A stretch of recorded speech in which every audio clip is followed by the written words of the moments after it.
All right, boys, in today's video, we'll be doing a top 10 on the safety position, which obviously includes free safety and strong safety. We did just do corner the other day, so if you want to check that one out, go check that video out. But this one is a very stacked position. We've been getting a lot of good cards, and there's a lot of golden tickets we know are coming out. Obviously not going to be included here, but this safety position, very good right now, but in 3 weeks, it should look totally different. This is going to be a fun list to do right now. But if you guys enjoy top 10s, make sure to hit that like and hit that sub. We do gameplays as well. We're on that road to 40,000 subscribers, and I stream every single day on Twitch at 1 p.m. Eastern, so make sure to come say what's up over there on Twitch. But other than that, let's get into a couple honorable mentions and then our top 10. Before we start today's video, I wanted to give a huge shout out to today's sponsor, mutpacks.com. You can click the link down below and open exciting packs, win tons of coins, and withdraw your account right away. You could use promo code SHOOT for 15% off. Lastly, when you sign up down below, you can get a free 10,000 coin pack as well. All right, boys, before we start the top 10, I wanted to give you guys my biggest honorable mention. Just look how deep the safeties are. Remember, we're doing 2 different positions, so there's going to be a lot of really good cards left off. We've had a couple of these Team Diamonds come out,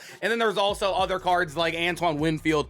Obviously he's not very good, but there's a lot of good cards that have came out, high overall cards. But I do have one honorable mention right here for you guys, and it is going to be Eric Berry. He is really the guy at number 11. I do think he is amazing, but he is just one of the shorter cards in the bunch. There's one guy shorter on the list, but I think this guy needs to make it over him 100% for a reason. I'll explain it when we get in the video. But Eric Berry, very good card right here. Obviously gets everything. It's just, like I said, very stacked list. This doesn't mean he's bad. It's just there's a lot of good cards on this list. Number 10, I do have Darren Woodson, and Darren Woodson is one that I did get an NCAT version of. Obviously, I don't have him anymore, but he was amazing. I got to use him with acro and pick artist. I got to use him as an up top safety, and he played amazing in both roles for me. Obviously, 6'1", very good, solid height right there. And he will get his pick artist and enforcer for free, so obviously you're going to use that enforcer right there. And I think he can get every KO you want, right? Yeah, deep, mid, and flat, all 1 AP in 3 different buckets. So if you really wanted to do that, you could.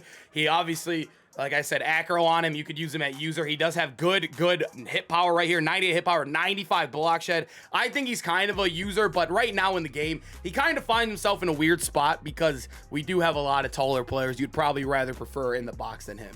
So at number 9, I have Kevin Byrd, and yes, he is shorter than the 2 guys I just named, but as you guys know, Kevin Byrd being a game changer, one of the best promos and underrated promos of the year. I don't even think it's underrated. I think everybody knows how good these cards are.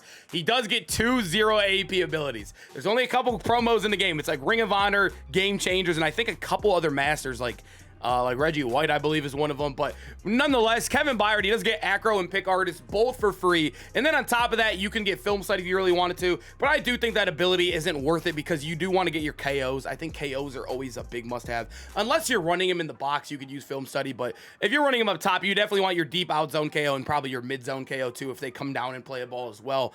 Kevin Byrd, dude, I had to have him here. Although he's 5'11", a built-in acro does help him bail you out in a lot of certain situations. And obviously makes the player play a little bit bigger as well.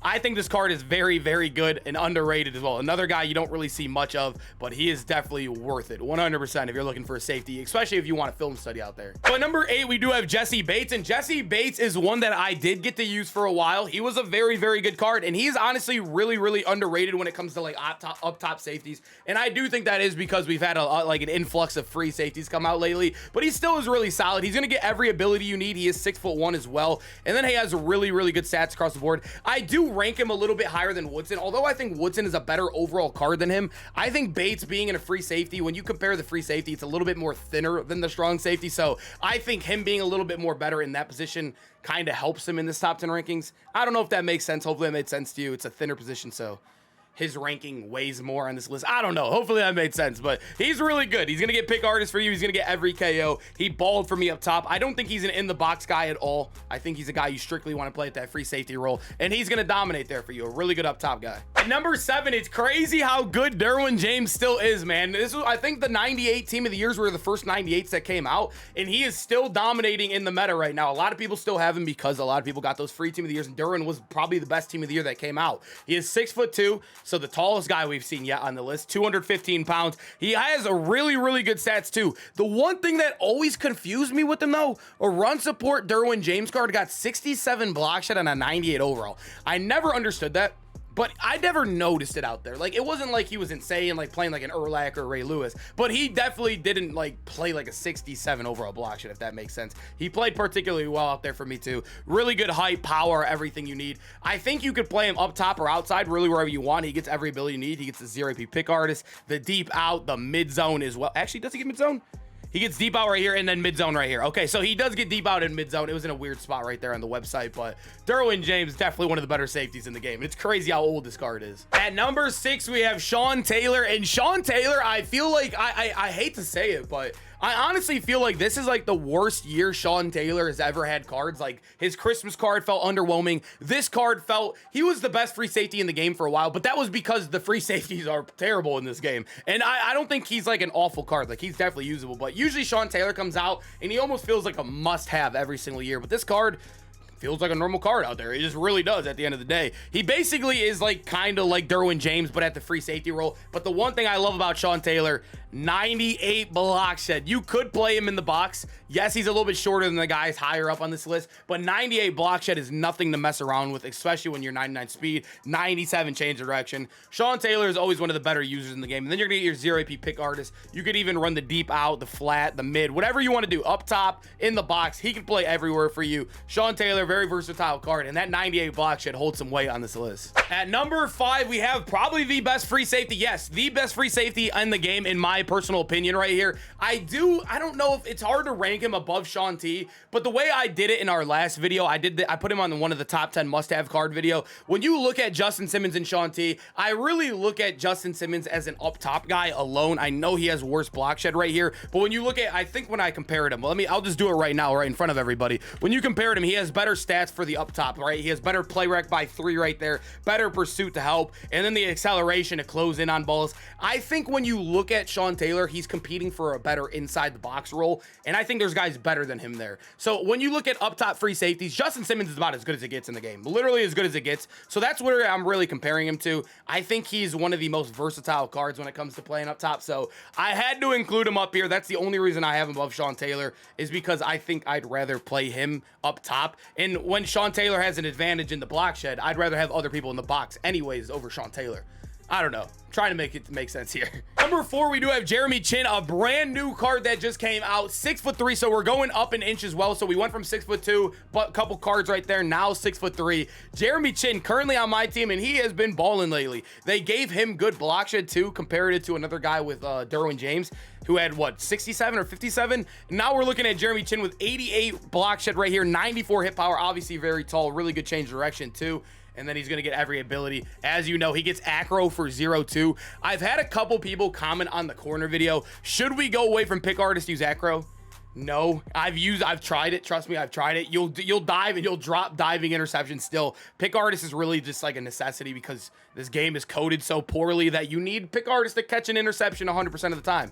It really does suck, but he gets every ability for 1 with the new ability setup, which is really, really nice on top of the pick artist for 0. So you could run 0 AP pick artist, 1 AP acro, and then a bunch of KOs or whatever you want to run. Jeremy Chin can do it. He's really good in the box, really good up top. Definitely always a beast when he comes out. Hey boys, at number 3, we do have Ryan Neal. And Ryan Neal, I kind of wanted to include a little bit higher. He does have a little bit less physical traits than the other guy when it comes to like speed, excel, agility, and change direction. Obviously, we have the strat card to give him the 99 speed, but the acceleration, agility, and change direction really do not go. I think that it boosts one of them, right? It boosts like excel, I think, right? But the agility and change direction, I don't really notice it too much. I'm really just nitpicking at this time.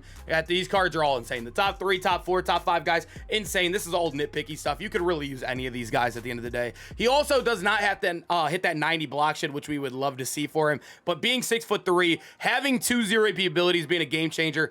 Although his second ability is not very good with Crusher. Crusher is amazing, right? When no one's using tank. Everybody has tank in the game. Literally everybody uses tank. It's the best running back ability in the game.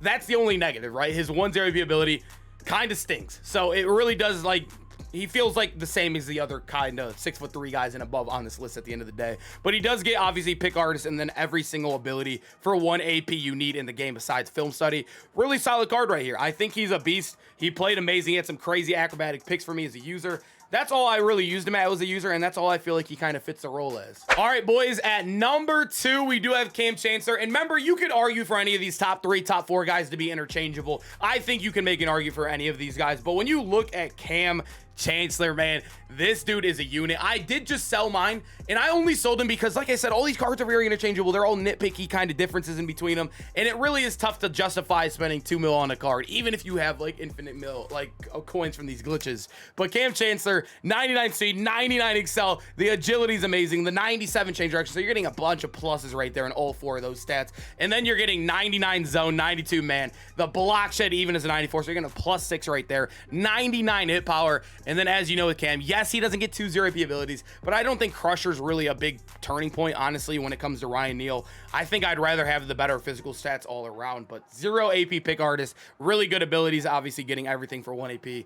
Cam Chancellor, one of the best users in the game, if not the best. Number 1, I do have Isaiahpolamal. I don't know if it's pronounced the same as Palomalu, but whatever. I think it's Polamalu. I don't know. We'll just keep it there. But he is the tallest guy on this list at 6'4" until we get some of these golden ticket safeties out here. He is amazing at everything. You guys can see the physical stats. They gave this card away for free. 99 speed on every team with the strat card, 99 base excel, 99 base agility, 98 change of direction. I mean, this card is insane. He has insane man, zone, everything's amazing. And then the block shed at 85. I haven't had him at user. He honestly does not feel like an 85. Like, it feels fine for me, honestly, at the end of the day.